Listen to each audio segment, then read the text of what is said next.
دكتور ماهر حسن، اهلا بيك في الهيلثي. اهلا بحضرتك، انا بتشرف اكون موجود معاكي. دكتور ماهر منورنا النهارده.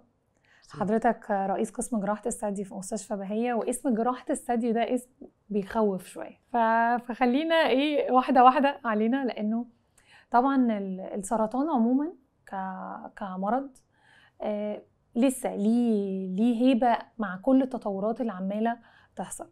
بس فكره ان دلوقتي في علاجات وفي حلول كتيره قوي قبل موضوع الجراحه ده اللي احنا عايزين نهايلايت عليه النهارده في الحلقه، وعن كل حاجه تخص موضوع سرطان الثدي. اتفضلي. انا يعني الحقيقه انه موضوع الخوف من الجراحه عموما، فالجراحه بيبقى هدفها اخراج شيء مؤذي، يعني مش هدفها ان انا اذي المريض نفسه او اذي الثدي نفسه. فاحنا كجراحين بنتعامل مع حاجه بنبعدها عن المريض، فبالعكس ده بيبقى مفيد له اكتر، وبنحاول نقدم ابسط طرق في الجراحه علشان نطلع باحسن نتائج.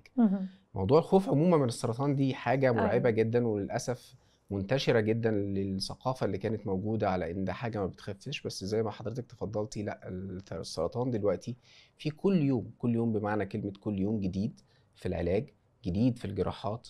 بنوصل دلوقتي ان احنا مهما هنقدم للمريض من طرق علاج، سواء كان علاج كيماوي بكل مشاكله او اثاره الجانبيه، ففي حلول تانية للاثار الجانبيه دي. هنقدم علاج جراحي بوات ايفر ايه اللي هيحصل للمريض، فنقدر نعمل طرق كتيره جدا لاعاده بناء وتجميل الثدي، فنحافظ على السيده كسيده بهيه متكامله. طب احنا لو قلنا انه في ناس بتقول انه لا، انتوا لما بتتكلموا في الموضوع بتخوفونا، فايه الفرق بين ان انا اعمل توعيه وبين ان انا اعمل تخويف او اخلي فيه حاله من الرعب من انتشار المرض الايام دي خصوصا؟ طيب خليني ارجع بيكي شويه، مثلا من حوالي 10 سنين تقريبا كان اكتشاف المرض بيبقى دايما في المراحل المتاخره، نظرا لعدم الوعي ونظرا للطريقه اللي كان بتقدم بيها السرطان عموما. في سرطان ففي انتهاء للحياه وتوقف، والمريض كان بيجي لنا في الوقت ده بيتكلم بمنطق مختلف تماما. انا عندي سرطان، انا خلاص يعني حياتي مش مكمله، فمفيش فايده ان انا اقول ان انا عندي، مفيش فايده ان حد يعرف، فخلاص انا هكمل كده. الفكره في توصيل المعلومه بصوره سليمه، وان في تقدم علمي كبير جدا حصل، وانه السرطان ما عادش وحش، لا، بحاجه مروضه جدا، واصبحت كاحد الامراض المزمنه اللي ممكن علاجها والشفاء منها تماما. وبدأنا يمكن على مستوى المؤسسات الدولة كلها ومبادرة رئاسية ومستشفى بهية يعملوا حملات توعية يمكن من 2015 علشان نوعي الناس انه في طرق للوقاية، انه في طرق للعلاج المبكر، ان نسب الشفاء بتكون عالية جدا في المراحل المبكرة. فهاجي النهارده وانا دلوقتي بعمل احصائيات عن المراحل اللي بدا يظهر فيها المريض، لقيت ان في اختلاف جذري بدا يحصل، لانه بقينا نتيجه تغيير الثقافه، نتيجه التوعيه. نتيجه التوعيه. فقد ايه اهميه الرساله لما بتوصل بشكل جيد وبشكل صحيح. انا عندي فريق بيبقى بيخرج بمسج واضحه جدا ومتراجعه، وبنوصل لهم ازاي انت رايح تتعامل مع تغيير فكر، وده بيأثر جدا على المراحل اللي هكتشف فيها المريض. بقول للناس انت لما تعملي اشعه مره في السنه مش هيحصل لك اي حاجه غير انك تطمني على نفسك. لو قدر وهتصابي بالمرض ده، يمكن ما بنحبش نسميه قوي، فانت لو اصبتي بمرحله مبكره هتخفي تماما وترجعي طبيعيه تماما. لو خدتي اي علاج من العلاجات اللي بتخافي منها، فالمعلومه دي خطا، انت هترجعي طبيعيه تماما، وعندنا امثله كتير. فقد ايه المسج لما بتوصل بصوره صح بتجيب نتائج مبهره. طب لو قلنا دايما لما بنيجي نتكلم عن الوقايه بيبقى لازم يكون عندنا وعي كافي بعوامل الخطورة، اللي هو ايه الحاجة اللي ممكن تخلي الست دي معرضة اكتر للإصابة بالسرطان مقارنة بست تانية. طيب خليني أبدأ لك الأول بتعريف السرطان، لأن في ناس كتيرة قوي عندها فهم خاطئ لأن السرطان ده مرض معدي، فيروس بكتيريا بينتقل من شخص لشخص، لدرجة إن احنا كنا بنواجه بعض المحاربات بيبقوا منعزلين في أسرهم تماما، محدش عايز ياكل معاهم، محدش عايز يشرب، من الفهم الخاطئ ده. السرطان عموما في اي مكان في الجسم بما فيه سرطان الثدي هو انقسام الخلايا بتاعتنا الطبيعيه بس بصوره غير طبيعيه، بره سيطره الجسم على الانقسام ده. فهو خلايانا الطبيعيه بدات تتكاثر بشكل اوت اوف كنترول، الجسم ما عادش قادر يسيطر عليها، وبالتالي هو مش حاجه معديه، هو حاجه داخليه عندنا. وده بيخلينا نقول انه لو احنا اكتشفناه بدري وعرفنا نشوفه في مراحل قبل ما يوصل لحجم كبير، بنقدر نسيطر على التكاثر ده قبل كمان ما يعمل اضرار تانية بخلايا تانية، سواء كان اضرار للجسم او حتى اضرار للعلاج.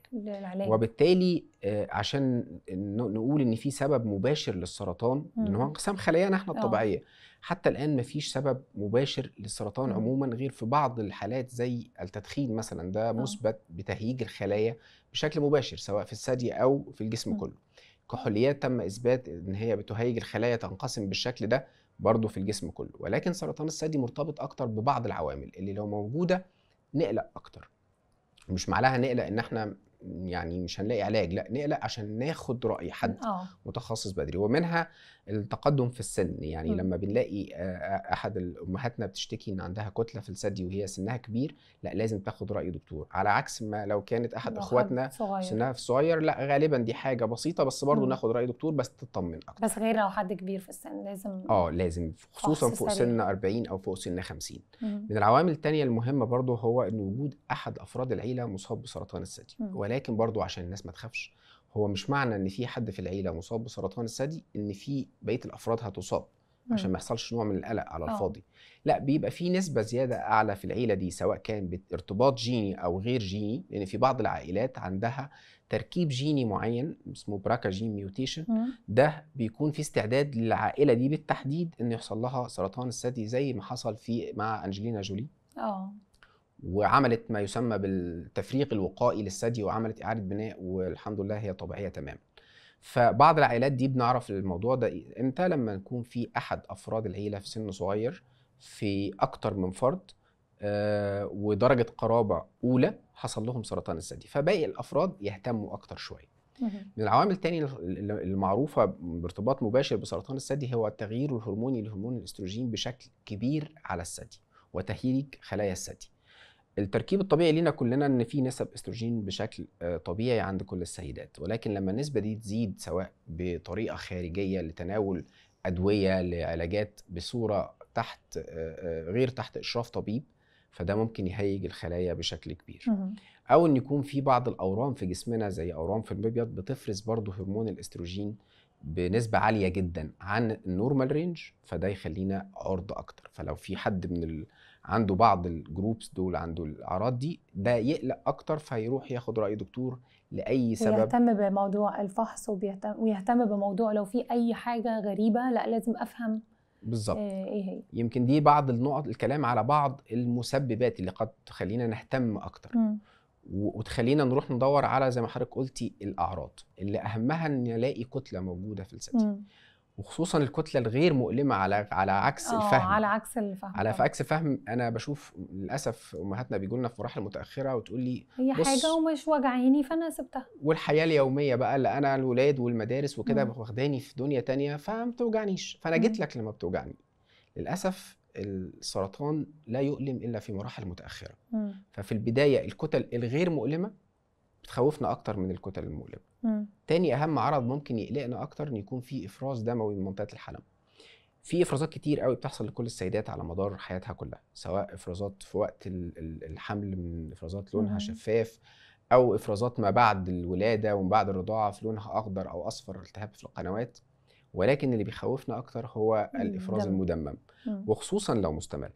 مش كل افراز مدمم بيقلقنا لانه ممكن يبقى كدمه مؤقته وتروح، ولكن المستمر فترات طويله لازم ناخد راي دكتور. يمكن دول من اهم الاعراض اللي دايما بنوجه ليها ناخد بالنا منها. طب لو قلنا الستات اللي عندها عوامل خطوره عاليه، ايه الاحتياطات اللي لازم اخدها؟ الحقيقه في احتياطات عامه، سواء كان في حتى عوامل خطوره عاليه دي نهتم اكتر، او احتياطات لكل السيدات، لان احنا نفسنا كلنا ان كل امهاتنا واخواتنا لا قدر الله لو يصابوا في مراحل مبكره، وهي الكشف المبكر. والكشف المبكر ده له ركائز اساسيه، وهي ان انا ابدا بالفحص الذاتي. الفحص الذاتي ده مهم جدا لكل سيده علشان تعرف التركيب الطبيعي بتاعها عامل ازاي، وبالتالي لو ظهر اي حاجه جديده فتقدر تشتكي وتاخد راي دكتور. بعد الفحص الذاتي، وممكن اقول لحضراتكم ببساطه بيتعمل امتى، في عندنا ان بعمل اشعه ماموجرام مره كل سنه لو انا ما عنديش تاريخ وراثي. من اول سن كام؟ من سن 40 سنه. ولو في تاريخ وراثي زي ما قلت لحضرتك بنهتم شويه فنعمل في سن 35 سنه. الماموجرام عموما فحصه بسيط قوي، مجرد ضغط الثدي في اتجاهين بجهاز بسيط لمده دقيقه. من حق كل امهاتنا واخواتنا علينا احنا كاسر وكازواج وكاولاد ان احنا ندي السيده يوم في السنه هي مديانا السنه كلها. ايوه وبتراعينا السنه تعمل كلها، فعلا. فاحنا نهتم بيها. ويمكن دي رساله بوجهها لكل الرجال في كل العائلات. يعني في يعني قدر من المسؤوليه على حضراتكم انكم تهتموا بكل السيدات الموجودين، تدوهم يوم في السنه يعملوا تشيك اب. ده يوم بنطمن بيه في فحص بسيط قوي. كمان بالظبط، فحص بسيط قوي. لا هي غالبا ما بتهتمش، يعني دايما أيوة. اخر تفكيرها نفسها يعني. نفسها فعلا، ده اللي بيحصل. فمره في السنه بتعمل ماموجرام مره كل سنه من سن 40 سنه لو هي ما فيش تاريخ وراثي في العيله، ولو في تاريخ وراثي في العيله من سن 35 سنه. طيب لو انا اصغر من 35 سنه من بدايه البيريود لحد 35 او 40 سنه اعمل ايه؟ بعد انتهاء الدوره مره كل شهر بستنى لما الاحتقان بتاع الدوره يبدا يهدى تماما، فانا بقف قدام المرايه بشوف شكلي عامل ازاي في المرايه، ده التركيب الطبيعي بتاعي او لا. وبعدين بطريقه بسيطه ابدا افحص الثدي في شكل دائري كده مقابل القفص الصدري. لو في اي حاجه مش بفحص طبيعيه بالايد اليمين الثدي الشمال وبالايد الشمال الثدي اليمين، وافحص منطقه تحت الابط لانها جزء لا يتجزأ من الفحص. وبالتالي انا بقيت عندي درايه كامله بشكل الثدي الطبيعي بتاعي عامل ازاي، وفي نفس الوقت اقدر اكتشف اي حاجه جديده فاخد راي دكتور. فانا بفحص مره كل شهر بعد انتهاء البيريود، ومن سن 35 وسن 40 بعمل مره في السنه ماموجرام. دكتور، علاقه الاكل بالسرطان وفكره ان في خلايا اوريدي مجنونه في الجسم، العلاقه دي نوضحها للناس ازاي؟ الحقيقه ده سؤال مهم جدا، يمكن انا بحب دايما اتكلم فيه في كل اللقاءات، علشان للاسف المنتشر على السوشيال ميديا عكس الواقع تماما، وهو تخويف وترهيب للناس من كل انواع الاكل، وخصوصا اللحوم والسكريات واللبن وكل حاجه، لدرجه ان انا شفت حالات جات لي في حاله من الهزال الشديد جدا وموقفه كل الاكل علشان السرطان يموت. هو السرطان بينقسم خليه زي الخليه الطبيعيه بيتغذى على الغذاء الطبيعي اللي بياخد الباور من الجسم بشكل طبيعي من السكر او غير السكر زي كل خلايا الجسم، فمفيش اي فرق. فكوني ان انا اوقف المصادر اللي بتقوي جهاز المناعه واقلل الاكل، فانا بساعد السرطان انه يكبر. بالعكس مفيش مقاومه مناعيه قويه. فالامور دي كلها لم يثبت علميا على الاطلاق صحتها بتأثير بشكل مباشر على تكاثر السرطان. طول ما انا باكل الاكل اللي هو هيغذي الخليه الهيلثي ايوه كده. لكن هي الفكره بقى في الاكل الانهيلثي، خصوصا لو حد مناعته اوريدي جسمه تعبان في حاله هزل شديد، اللي هو السرطان اللي بيعمله في اي جسم. فالفكره بقى في انه اللحوم المصنعه، الصودا، الحاجات المسكره الكتير، في الحالات دي I think الوضع مش طبيعي. الفكره ان الناس بتخاف فبتوقف كله. لا هو يعني ما لا يدرك كله لا يترك كله. فانا ما اقدرش طول ما انا ماشي بشكل معتدل ما اقدرش اخلي جسمي يفقد كل اسلحته في بناء الجهاز المناعه بالبروتين وبالسكريات الطبيعيه. طول ما انا باخد النورمال ليفل من الاكل، ده حاجه يعني بينصح بيها جدا. مريض السرطان لو مثلا بياخد كيماوي هو اصلا مش قادر ياكل، فالفكره لازم عندي الوعي الكافي ان انا لما اكل بقى الحاجه المفيده جدا اللي تقدر تفيدني. لانه غير كده هيبقى هتحصل مشاكل تانية. يعني يمكن جات الفكره من انه في بعض المواد الحافظه اللي بتبقى في unhealthy food كتيره جدا. أيوة دي صح. هي دي اللي ليها اضرار مباشره على انها تسبب السرطان، بس مش خاصه بالنوع اكل بعينه، ده عموما بالماده اللي بتحفظ الاكل بشكل معين. مرتبط دايما فكره انه في حد اصيب بسرطان الثدي، ده الفيجوال اللي بحسه يجي لاغلب الناس، انه استئصال الثدي. يمكن دي حقيقه قديمه شويه. أيوة. ولو رجعنا كده بتاريخ الطب في الجراحه بالتحديد، الجراحات الثدي في سنه 1885 كان في يعني اول حد اشتغل على جراحات الثدي كان اسمه ويليام هالستد. كان الكونسبت بتاعه كده، انا ما عنديش علاجات مساعده، هو الطريق الوحيد ان انا اعمل ازاله كامله للمكان ده. ومع الوقت لقوا ان الاورام بترجع برضه مع انه عمل ازاله كامله، فبداوا يفكروا انه لا اكيد مش ده الحل الامثل يعني.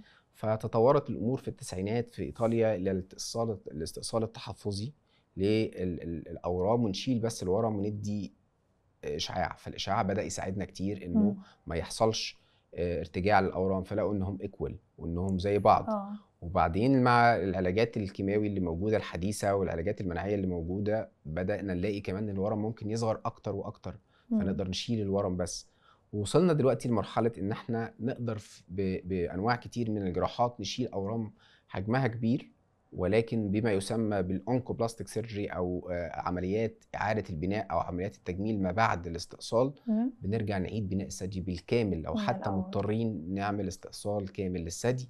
ويمكن كان في مبادره مطلقه يمكن في اوروبا على لا لاستئصال الثدي، ويمكن احنا بنتبناها، فهي برضو ان احنا في كونسبت انه لا لاستئصال الثدي، يعني نعمل كل الطرق اللي تساعد المريضه انها تحتفظ بشكلها بالكامل.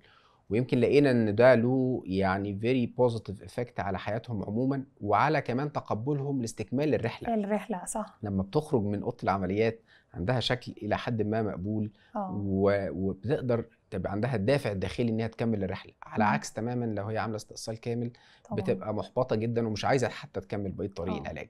فالتطور الكبير جدا اللي حصل في الجراحات او في العلاجات خلانا بقدر كبير جدا نبعد عن الاستئصال الكلي للثدي.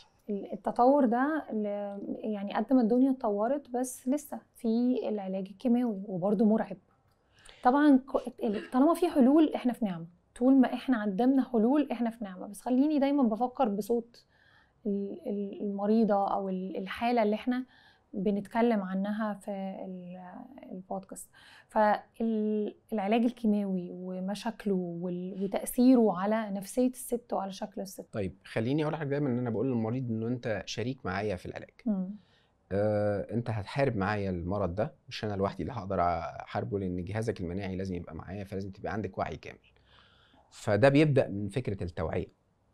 المريض اللي بيجي في مراحل متأخرة هو اللي مضطر يعاني من كل المشاكل العلاجات، لأنه هيتعرض إنه ياخد كيماوي بجرعات كبيرة عشان أقدر أسيطر على الورم.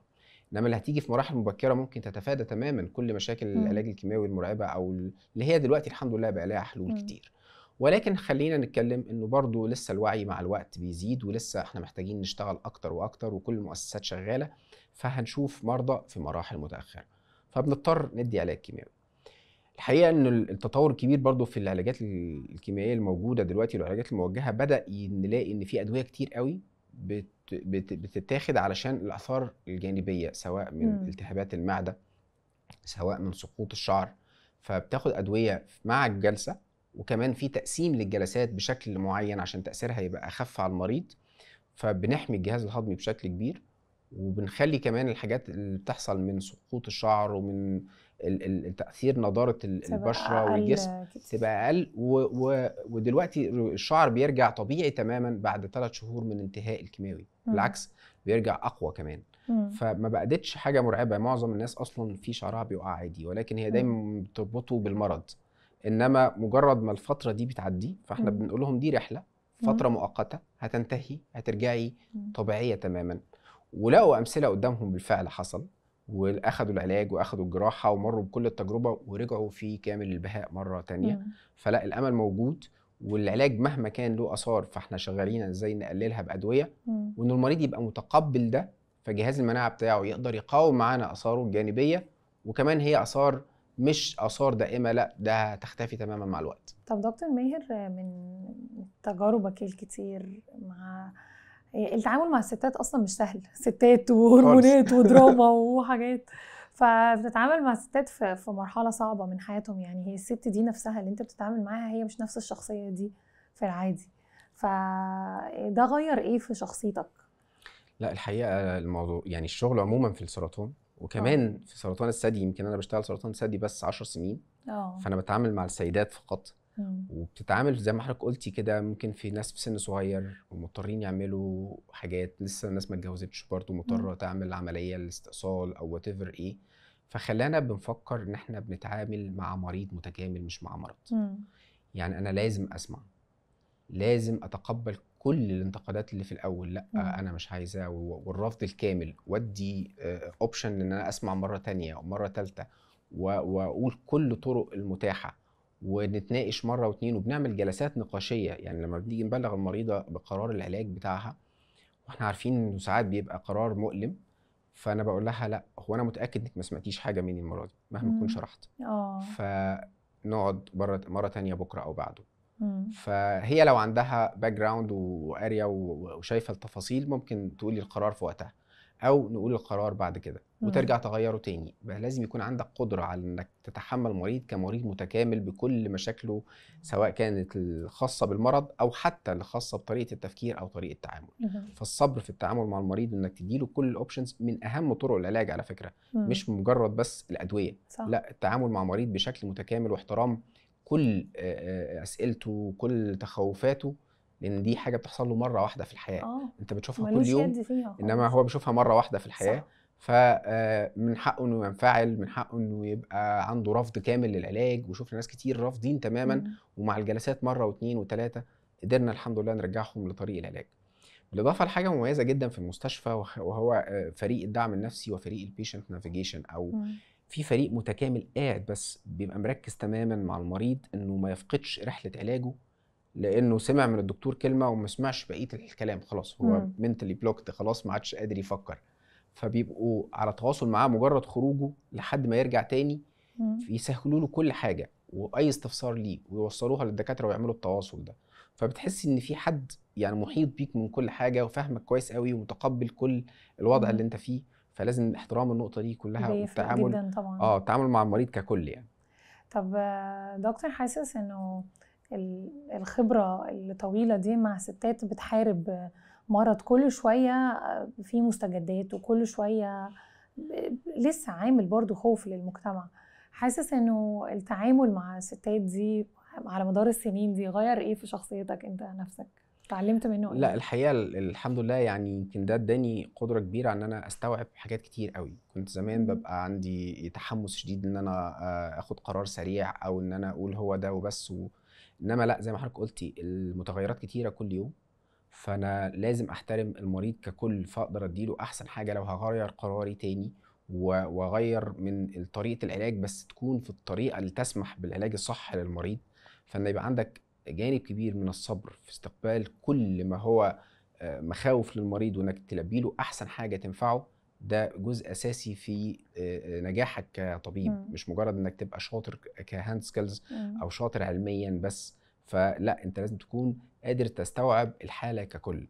فالصبر من اهم النقط لاي طبيب عايز ينجح. طب دكتور، لو استغلينا وجودك معانا النهارده وخبرتك مع محاربات السرطان وقلنا لك تتخيل معانا ان هم عايزين يوجهوا رساله للمجتمع، هيبقوا عايزين يقولوا لنا ايه؟ هيبقوا محتاجين مننا ايه؟ لا، هم هيقولوا حاجه مهمه جدا للمتعافيات من السرطان، ان ده لم يعد الوحش المرعب. ده حاجة بسيطة جدا تقدر تتعالجي منها، ولكن عليكي نقطة مهمة جدا وهو الاهتمام بنفسك عشان تكتشفيه بدري. يمكن النقطة دي بس اللي أنا بطلبها من كل السيدات، والرسالة بتيجي من كل المتعافيات. احنا بنسميهم محاربات السرطان المتعافيات، إنه احنا خفينا ورجعنا لمجتمعنا ورجعنا حياة طبيعية، ولكن عندنا الدافع إن احنا كمان شركاء في النجاح ده وشركاء في العلاج ده. فكل المطلوب من كل السيدات إنهم يجوا بدري. طب ومحاربة السرطان اللي لسه في الرحلة محتاجة ايه من المجتمع؟ محتاجة ايه من المحيطين بيها؟ أهم حاجة عيلتها. لأن للأسف الشديد أنا شفت بعض العائلات بتبقى في نفور كامل للي عنده سرطان، وناس انفصلت وناس فقدت شغلها وناس فقدت حاجات كتير. قد ايه السبورت من الأسرة، من الزوج، وده أهم حاجة، من الزملاء في الشغل، ما يكونش في نفور منهم وانتوا لا معديين، وفي ناس قال لهم الكلام ده بالفعل. قد ايه بيفرق، قد ايه بيخلي قدرتهم على تحمل الرحله اللي هي الى حد ما شاقه في اولها بس بترجع طبيعيه. بيفرق معاهم وبيتعافوا بسرعه جدا لو في سبورت من الاسره وفي سبورت من الزملاء في العمل يعني. دكتور ماهر، ازاي بتتخطى لحظات الإحباط اللي بتصيب أي طبيب لو الحالة يعني من تعقيد إلى تعقيد آخر؟ يعني ده وارد جدا في شغلنا وبنشوفه، لأن احنا بنواجه كل أنواع السرطان، بالإضافة إلى مريض أصلا عنده جهاز مناعي ضعيف من العلاجات، فمعرض جدا إنه يحصل له مشاكل سواء مع العمليات أو حتى مع العلاج. وفي حالات كتيرة جدا بتبقى كومبليكيتد، بس من حقها علينا ان احنا نصبر ونديها الوقت عشان تتعالج. هي في الاخر ملهاش ذنب في اللي حصل طبعا. ده ولكن ده لما بيحصل فانت اهم حاجة عندك الامانة في ان انت تدي المريض اقصى ما يمكن من مجهود وما تاثرش معاه في المجهود علشان تديله احسن نتيجه، وفي الاخر النتيجه بتبقى بتاعه ربنا سبحانه وتعالى. ودايما تبص ان في مرضى كتير الحمد لله انت قدرت تفيدهم، فما تدخلش في حاله من الاحباط تخليك تاثر على باقي المرضى يعني. طب احكي لنا عن اكتر حالة يعني اثرت عليك في رحلتك. يمكن حالات كتير قوي الحقيقه، بس انا يمكن بيحضرني احد الحالات اللي يمكن ذكرت بعض النقط عنها في الرحله بتاعتها، وهي مجرد ما زوجها عرف ان هي عندها كانسر انفصلت. اصحابها في الشغل كانوا منعزلين عنها شويه عشان خايفين يتعدوا من الورم، فسابت الشغل عشان ما تحرجهمش. اهلها ما يعرفوش عشان هي اللي كانت بقت مسؤوله عنهم. فيمكن حد واحد بس في عيلتها اللي كان يعرف. وخدت الرحله لوحدها بس، هي والطبيب بس. وهي عندها الطاقه الايجابيه الغير عاديه ان هي تخف الله. عشان تأوفركم كل ده. دي ملهمه جدا. يمكن هي بدأت بالعلاج الكيماوي، هو يمكن اصعب حاجه. ومع ذلك انا يمكن اول مره شفتها في المستشفى كانت دايما بتبقى لابسه حاجه كده مغطيه وشها كمان، يعني لابسه كاب كده عشان ما حدش يشوف وشها. وبعدين كان قرارها انها تعمل استئصال كلي، فنجحنا بفضل ربنا ان احنا نعملها اعاده بناء، في الشكل بتاعها هيبقى تقريبا كانها ما عملتش عمليه. بدات من الوقت ده تحس انه لا، في امل. بدات تخلص كل الرحله بتاعتها، وهي اعتقد يعني السنه دي اخر سنه ليها في العلاج الهرموني كمان. دلوقتي هي احد اهم موظفين بهية. دلوقتي دي كمان رجعت طبيعيه تماما يعني. الله. لا هي يعني سبحان الله ربنا يعني هي قدرت تتغلب على كل ده، وهي ورجعت احد اهم موظفين المستشفى. رجعت يعني ملهمه وقويه وداعمه كمان. وهي مجرد ما خلصت رحله العلاج الاساسيه بتاعتها تطوعت في المستشفى واشتغلت معانا في المستشفى تسبورت كل المرضى. ولقوا السبورت بتاعها قوي جدا، فتعينت في المستشفى. اكيد فبقيت حاجه هايله يعني. اكيد ليها اثر. والشكل ده في المستشفى كتير يعني، الحمد لله رب العالمين، انه ناس كتير قوي مروا بالتجربه فقدروا يتخطوها بشكل بسيط من دعم المستشفى ليهم كلهم، فقرروا يكونوا داعمين لبقيه المحاربات ويتطوعوا في المستشفى يعني. كيان جميل وملهم يعني. كل يوم بنسمع قصص عن بهية، بنلاقي قصص ملهمه وجميله. وانا رحت وشفت الستات هناك في عالم. احنا بنحاول نخليهم كانهم في بيتهم، كانهم مش في مستشفى، كانهم يحسوا انهم لا، هم رحله وبتعدي مع بعض. احنا حاجه واحده، هنعدي مع بعض الرحله مع بعض، انت مش لوحدك. دكتور ماهر، بالنسبه لك الطبيب صفات كتيره قوي مهمه تكون موجوده في الطبيب، بس ايه الصفه اللي ما ينفعش ما تبقاش موجوده؟ الامانه. الامانه في تقديم كل حاجه. الامانه في انك تقدم احدث حاجه للمريض وما تستسهلش الامور، لان في دكاتره ما بتحبش تعمل مجهود زياده. فهيعمل ابسط حاجه ومش هيهتم بالاوتكم. الاوتكم ده في الاخر المريض اللي وات حصل له ايه يقدر يقول له مليون سبب. الامانه ان انت تنقل العلم اللي عندك للاصغر منك، ما تبقاش بخيل بالعلم بتاعك. علشان مش انت اللي هتعالج العالم كله، فانت تقدر توصل امانه العلم للصغيرين. واحنا يمكن ده من اهم الحاجات اللي بنعملها في المستشفى في تدريب الاطباء الصغيرين.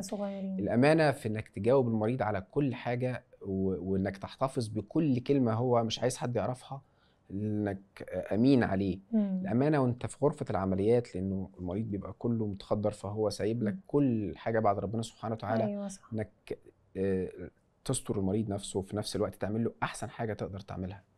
هو الطبيب كل ما بيكون انسان قوي، كل ما بيفكر في حاجات عميقه قوي، كل ما بيفكر في ابعاد كتيره قوي. وانا بحس دي احلى حاجه في المهنه دي. كانوا بيسموه زمان حكيم. ايوه هو فعلا. فهو يعني الحكيم دي كانت مش مجرد بس ان هو جراح او طبيب معالج، يعني فكره الحكمه في الامر. يمكن كان الحكيم زمان ده كان اللفظ الاساسي اللي بيطلق على الطبيب، يعني كانت جزء من صفاته انه يبقى عنده امتى يعمل ايه، امتى ما يعملش ايه كمان. يعني احيانا بيبقى الطبيب عنده جرأة انه يعمل حاجات كده عشان الشهرة، بس لا، ممكن تضر المريض بتاعك. فامتى ما تعملش ده يمكن اهم من امتى تقرر تقول انا هعمل حاجة للشهرة يعني. دكتور، قبل كده اضطريت ان انت تكون مسؤول عن الحالة دي قريبتك او تربطك بيها علاقة، يعني عارفها كويس؟ اكيد. ايه قدرت تكمل ولا حولت الحالة لطبيب زميل؟ ما قدرتش اخرج. بحس ان ده اصعب تشالنج عندكم. ما قدرتش اخرج لان كنت حاسس بمسؤوليه كبيره جدا ان انا بقدر افيد ناس كتير، وانا الحمد لله عندي من العلم ما يكفي ان انا اقدر افيد، فاقرب حد ليا مش هقدر افيده. وفي نفس الوقت ما قدرتش اعمل بايدي لان انا مش قادر اتصور ان انا بعمل بايدي، فانا وقفت في الجراحه نفسها. ولكن الزملاء الافاضل يعني هم اللي قاموا بالجراحه، بس انا ما خرجتش، انا اتعقمت ودخلت. بس انا موجود، بس انا موجود علشان مش دكتور قوي. انا بلاحظ كل كبير وصغير عشان اتاكد ان كل حاجه دم بيرفكتلي يعني. انما زي ما انا متخيل في كل حالاتي ان فانا ابقى انشورنج وبدي للحد ده كل الامانه في انه يبقى خد حقه، بس ما قدرتش انا اعمل حاجه بنفسي. ساعتها تحولت من الشخص اللي هو انا بشوف ده كل يوم، لان انا اول مره اشوف ده خالص، وكمان ما بتدخلش تمام نهائي في الطبيب اللي شغال، وان عندي ثقه فيه. ولكن انا واقف عشان انا احس ان انا عملت اللي عليا قدام ربنا في الامانه، ان انا كنت جنب اقرب حد ليا يعني. طب دكتور، ايه الاثر اللي بتتمنى انك تسيبه في المهنه دي؟ يعني امانه العلم. نقل العلم ده من اهم التوصيات. يمكن سيدنا علي بن ابي طالب وصانا بتعلموا العلم وعلموه للناس، لان ده من اهم الحاجات اللي تقدر تسيبها ك يعني حاجه اثر، صدقه جاريه. صدقه جاريه مدى الحياه. يمكن في بهيه بنينا فريق الحمد لله من مدرسه من الجراحين. بنبدا بناخد طبيب من يبقى نايب صغير وما بندخلش حد كبير قوي، لا بنبدا ندربه لحد ما يبقى اخصائي، وهو يبقى مساعد استشاري، وبعدين يبقى استشاري، وخد التدرج العلمي داخل الفريق اللي موجود، وبيتعلموا من بعض. بنعمل لهم دايما ورش عمل، وبنحاول نعمل تدريب مستمر، نعمل لهم مؤتمرات مستمره عشان نقل العلم، لان دي نعمه ربنا اداها للعلماء وبيورثوها لكل الاطباء. صح. علشان يقدروا يفيدوا الناس كلها. دكتور ماهر، احنا اسئلتنا خلصت لحد هنا، فاضل سؤال واحد بس، انه لو حضرتك عندك فرصه تسالني سؤال واحد هيكون ايه هو؟ طيب، يمكن السؤال اللي دايما بيجي في بالي في اللي بيشتغل دايما في السوشيال ميديا، اهم حاجه بتكونوا بتفكروا فيها، هل مجرد الشهره ولا علشان كمان تفيدوا ناس كتير بالبرامج بتاعتكم؟ يعني يمكن التشالنج ده في ناس بتعمله مجرد شهره بس، فبتقدم ماتيريال مش احسن حاجه، وفي اللي بيبقى هادف جدا وبيختار موضوعات مهمه تفرق. بالنسبه لك الشهرة، انا بالنسبه لي الشهرة كلمة لو الناس فكرت، هو ممكن تكون مشهور بحاجة حلوة، وممكن تكون مشهور اكتر بكتير بحاجة مش حلوة. يعني ممكن تكون مشهور بحاجة سيئة جدا، ده مشهور وده مشهور. صح. فلو سعيت للشهرة كشهرة من غير مبدأ، هي ممكن تحصل عليها بكل سهولة بوسائل كتيرة قوي. لكن لو عايز تسيب أثر، لو عايز تسيب بصمة، لو عايز تعمل حاجة وتسيب قيمة، ده مش سهل، خصوصا في الوقت اللي احنا فيه ده، في وسط مغريات كتيرة جدا، وفي وسط حاجات كتيرة قوي بتحصل تخلي ناس كتير مشهورة. بس ده بيرجع برضو يبين مين عايز يسيب بصمة، مين عايز الناس تستفيد، مين عايز يبين لهم ان الحياة بسيطة، يوصل لهم رسالة. فده بيبان الناس برضو ذكية. بالعكس، كل ما حاجات مش حلوة بتنتشر، كل ما عينيهم لما بتيجي بقى على القيم والمفيد بتقدر تقدر ده وبتقدر تميز ده حقيقي. يمكن اهم نقطه انا بشوفها في البرنامج انه بيقدم محتوى محترم جدا، وبيقدم محتوى هادف جدا، بيفيد الناس بالفعل يعني. فده حاجه مجهود بجد عشان ده يحصل. ممتنين جدا لضيوفنا حضرتك وكل الاساتذه الدكاتره اللي جولنا على وقتهم، وعلى ان هم عايزين يدوا للمجتمع زي ما احنا بناخد من المجتمع حاجات كتير قوي. لازم ندي وقت، ندي اهتمام، حاولنا ننقل الصوره يعني. ميرسي جدا وجودي معاك النهارده، والله فعلا ميرسي. حلقه جميله جدا مع حضرتك ومفيده وملهمه. انا الشرف بوجودي مع حضرتك النهارده. ميرسي يا دكتور. ثانك يو يا جماعه. ميرسي.